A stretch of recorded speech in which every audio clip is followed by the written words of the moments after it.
खुलुमबाय नोंथांमोनखौ सानसेयारि रादाबाव बरायनाय थाबाय आसा खालामदों नोंथांमोनाबो मोजाङैनो दं नोंथाङा जुदि निउस खोनासंनो मोजां मोनोब्ला बे चेनेलखौ साबस्क्राइब खालामनानै ला खारन बे चेनेला गोदानसो बेनिखायनो नोंथांमोननि सापर्ट नांगौ थावदो बिदिब्ला दिनैनि सानसेयारि रादाबखौ आं फोसावलांसै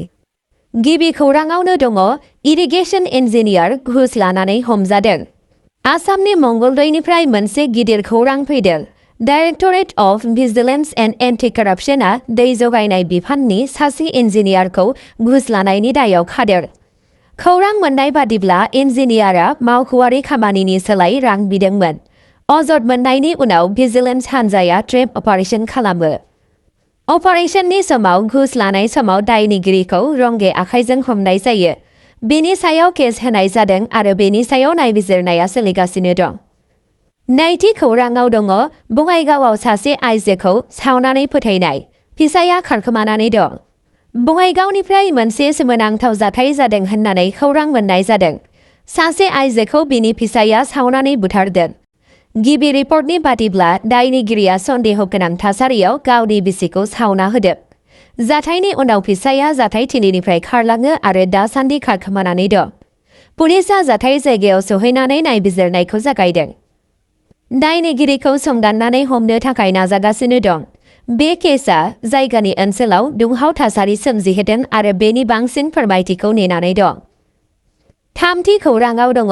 गुवाहाटीआव नंखाय डक्टरखौ हमदों गुवाहाटीआ मोनसे गिदिर जाफुंसारनाय जादों पुलिसआ गोबां रोखोमनि संदाननायनि उनाव सासे नंखाय डक्टरखौ हमदों सन्देह गोनां सुबुङा सासे रोंगौथि गोनां देहा फाहामगिरि होननानै फाव खालामनानै आयेन बेरेखायै बेरामिफोरखौ फाहामथाय होगासिनो दंमोन टिप्सनि सायाव राहा लानानै हाथिगाव पुलिसआ बिथांखौ संदाननानै गावनि आफायाव लायो मावख'गिरिफोरा फोरमायनाय बादिब्ला दायनिगिरिया माखासे समनिफ्रायनो खारखोमानानै दंमोन आरो जोबनायाव हमजायो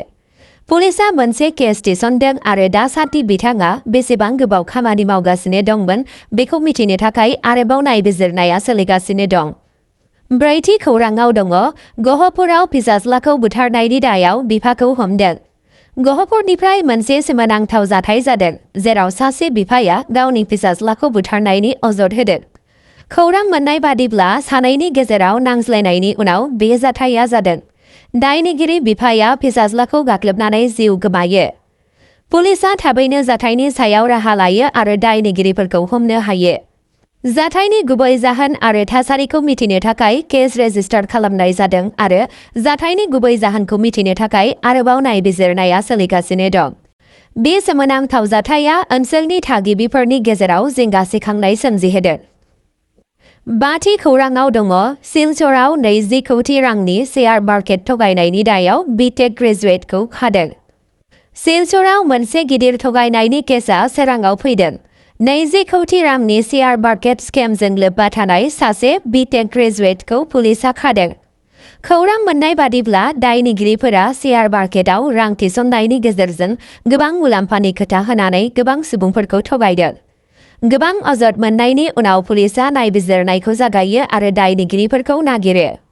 दायो बिथांखौ गावनि आवथायाव लानाय जादों आरो बे थगायनायजों लोब्बा थानाय गुबुन सोमोन्दो आरो खहा जानांनायफोरखौ सिनायथिनो थाखाय आरोबाव नायबिजिरनाया सोलिगासिनो दं बे केसआ अनलाइन इनभेस्टमेन्ट थगायनायनि थाखाय गोब्राब जिंगा सिखांहोदों द'थि खौराङाव दङ बेंगलुरुनि इन्जुर गोग्लैनायाव आसामनि लाइमोनफोरजों लोगोसे 7 सुबुंनि जिउ खहा बेंगलुरुनिफ्राय मोनसे सोमोनांथाव जाथाय जादों जेराव गोबां अखा हानायनि समाव इन्जुर बायनायनि जाहोनाव 7 सुबुंफोरा जिउ खोमानो गोनां जादों खहा जानांनायफोरनि गेजेराव आसामनि सासे 19 बोसोर बैसोनि सेंग्राबो दंमोन जायनि सिनायथिखौ नसिमुल्ला महरै खालामनाय जादों जाय बेंगलुरुआव खामानि मावगासिनो दंमोन बे जाथाया जोबोद अखा हानाय आरो बारहुंखानि समाव बरिं देहा फाहामसालिनि साखाथियाव जादों खौरां मोननाय बादिब्ला रैखाथि हानजा आरो पुलिसआ जाथाय जायगायाव थांनानै गोथै सह'खौ बोखांनो आरो जोखोम जानाय सुबुंफोरखौ मदद खालामनो थाखाय अपारेशन खालामदों जाथायनि सायाव नायबिजिरनाया सोलिगासिनो थानाय समावनो बिबानगिरिफोरा भुगिनांनाय नखरफोरनो खहा सुफुंनायनि बाथ्रा फोसावदों स्निथि खौराङाव दङ गुवाहाटी जुवेलारि दखानाव एसिड सावनायनि जाथाय नायबिजिरनाया सोलिगासिनो गुवाहाटीनि अदलबक्रा ओनसोलाव एसिड सावनायनि जाथाया खौरां मोननाय जादों। गिबि रिपर्टनि बादिब्ला गलानि बिगोमा आरो बिनि बाहागोनि गेजेराव जानाय दान्थे-बिदान्थे जानायनि उनाव गहेनानि दखाननि सिङाव बे जाथाया जायो।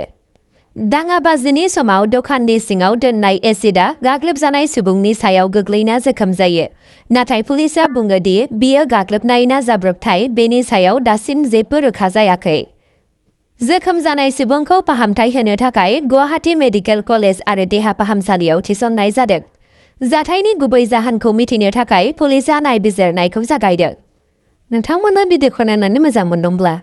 अन्नानै चेनेलखौ साबस्क्राइब खालामना लादो। बेजों लोगोसे नोंथाङा लाइक, शेयार खालामना होब्लानो जाबाय। गोजोन्थों।